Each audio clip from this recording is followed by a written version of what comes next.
Hey everybody, Mesmerized here, and it's unboxing day. And we love unboxing day because either the Pez in the box is going to be really good and it'll be exciting, or the Pez in the box is really not good and it'll still be exciting.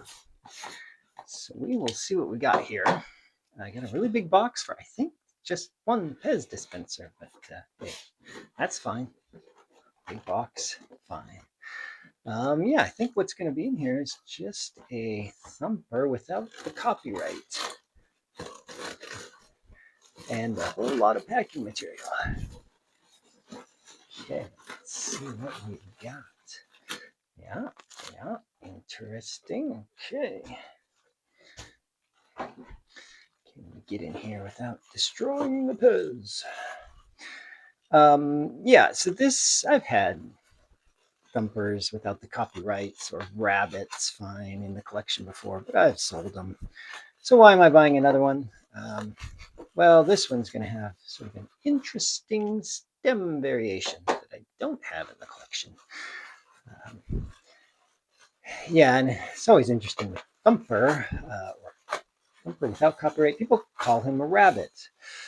Um, but other dispensers that don't have the copyright, um, like Baloo, another Disney character, sometimes doesn't have the Walt Disney copyright. They don't call him just Bear or Blue Bear or whatever. They still call him Baloo, whether he has the copyright or not. I'm not sure exactly why with Thumper it's different, but for some reason they call him just Rabbit. I don't know if that's because some difference in how Pez actually marketed this guy, but anyway, we'll call him Rabbit if he has no copyright. Fine. Still looks like Thumper. Whew, we're getting down there. There we go. All right.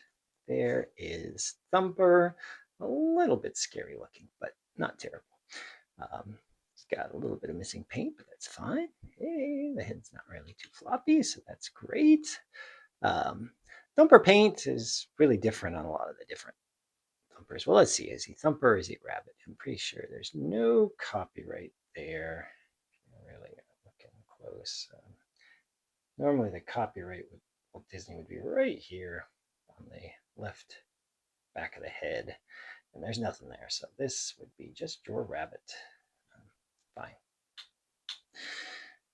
The paint's very different with all the different rabbits, though. Sometimes they paint the cheeks, little whiskers on there. Sometimes they didn't, even if you got a new package. Sometimes they paint the whites of the eyes behind the black, and sometimes they didn't. Sometimes they paint the mouth red in there, the little tongue, and sometimes they didn't. So you can get a lot of variations just with the paint things, and that's all interesting. But what I'm really looking for was the interesting rare stem here. Yeah, the other day, well, months ago, I shot a video all about footed stems with no spines. I sort of took a tour of the different ones, and unfortunately, I had forgotten about one of the categories. So I sort of threw it in the description at the bottom, but I didn't have one of this particular type. Um, and so the tour video was sort of not complete. I think I listed 4 different categories, and this is a 5th one here. But what are we talking about? The wood dispensers with the spines. Well, most modern footed dispensers, like this frog, is going to have a big raised up spine in the back. See how there's like a big bump here.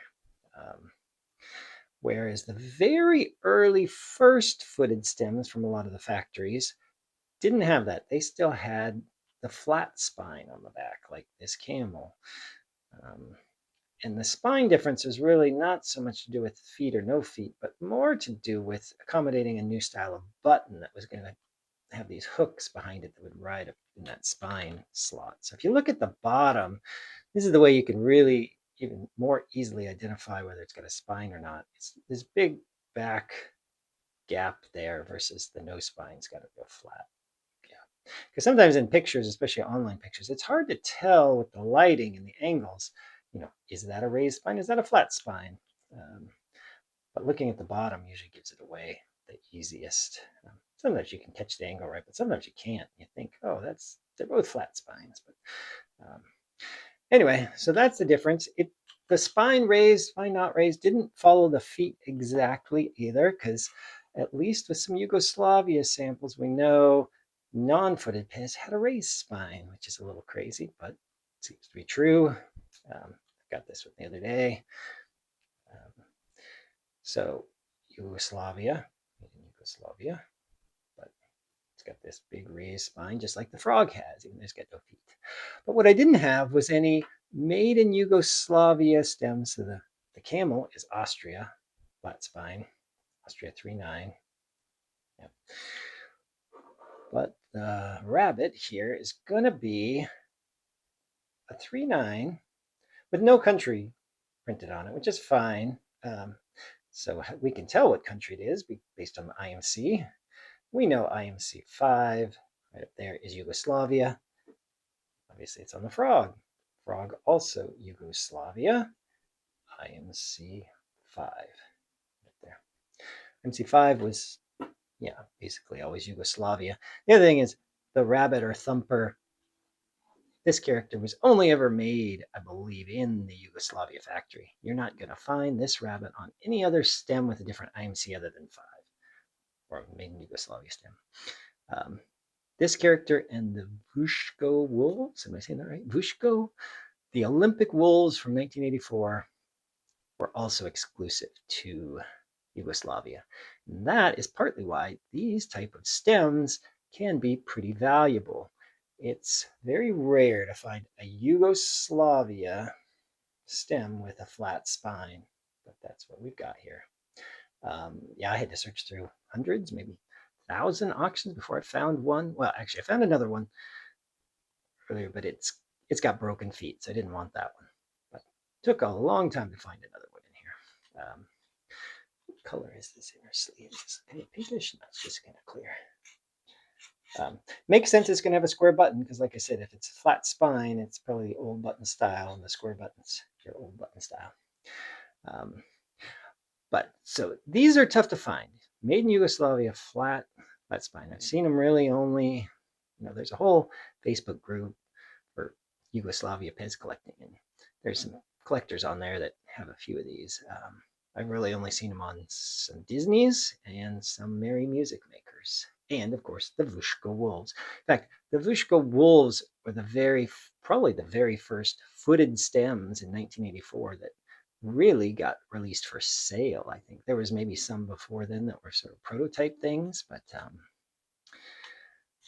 that's probably why they had the flat spine still. They were still playing around with the new button design and raising the back spine, but they were also playing around with adding the feet.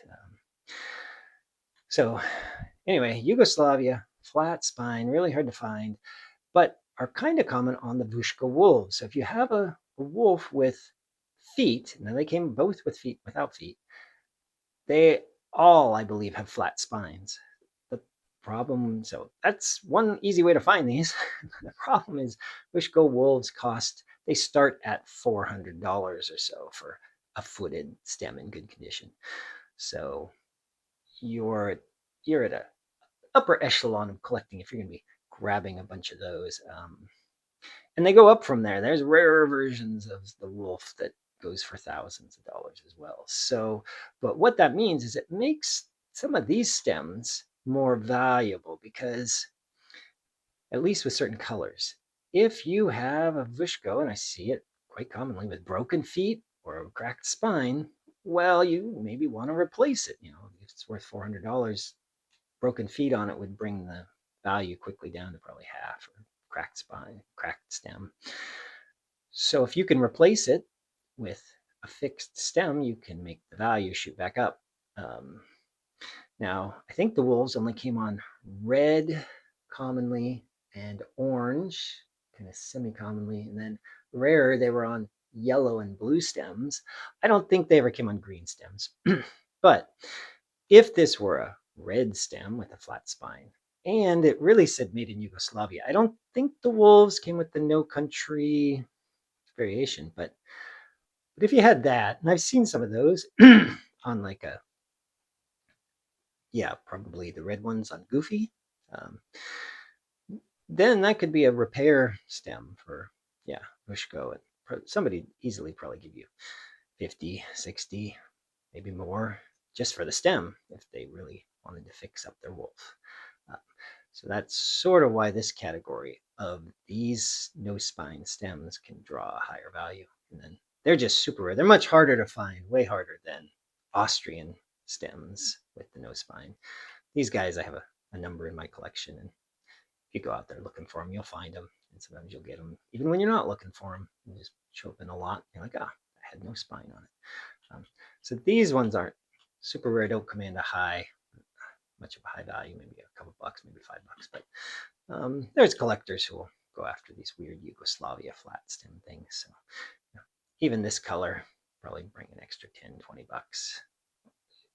$20 on a sale of a thumper. But if you had one of the reds or orange or maybe blue or yellow, then maybe your value is going way up. So you should at least know about this variation of stems, and I'll reshoot the whole video to include this guy. But there you have it. He indeed has the flat spine, IMC5. That's a made in Yugo flat spine footed stem. Get out there and collect some Pez with no spine.